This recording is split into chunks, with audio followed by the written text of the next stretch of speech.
చిచే, ఈ పోలీసోడి ఉద్యోగం చేయడం కంటే పాకివాడి ఉద్యోగం చేసుకోవడం బెటర్.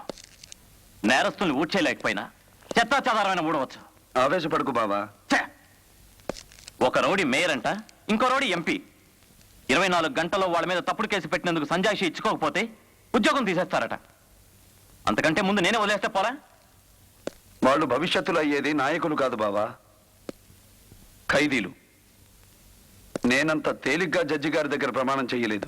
కేసు కొట్టేసిన తర్వాత ఇంకేం ప్రూవ్ చేస్తావు తమ్ముడు? తన తమ్ముడిని పాండు చంపాడని దుర్గా కేసు పెట్టాడు.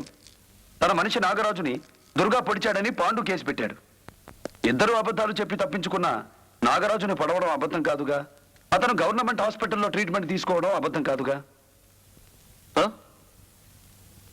ఇప్పుడు నాగరాజుని పట్టుకుని కొత్త కేసు పెట్టి ముందు దుర్గా ప్రసాద్ని అరెస్ట్ చేయించి కలిసిన చేతులు వెళ్ళగొడతాను. కేసు పూర్తయిన దగ్గర నుంచి నాగరాజు కాలేజీకి రావట్లేదు.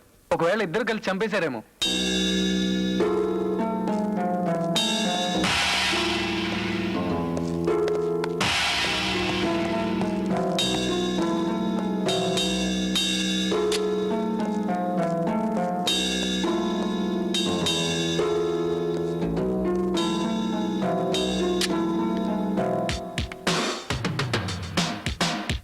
Excuse me.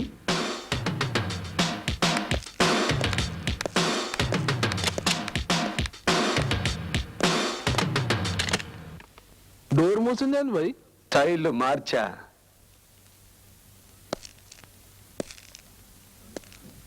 నా మీద మీ అభిప్రాయం? మీరు అందంగా ఉంటారో, నాజూగ్గా ఉంటారో, నవ్వుతూ ఉంటారో. అంతేనా? నాకున్న నిజాయితీ, నీతి, ధైర్యం ఇవేమీ కనిపించలేదా? ఈ రోజే ఫస్ట్ టైం కనిపిస్తున్నాయి. నిన్ను గదిలో పెట్టి తలుపేసినందుకా? కాదు, ఇక్కడికి రాగలిగినందుకు. చూడండి, మీరు లాయరు, నేను లాయరు. మీరు హెల్ప్ చేస్తే 2 గుండాల్ని జైలుకి పంపిస్తా.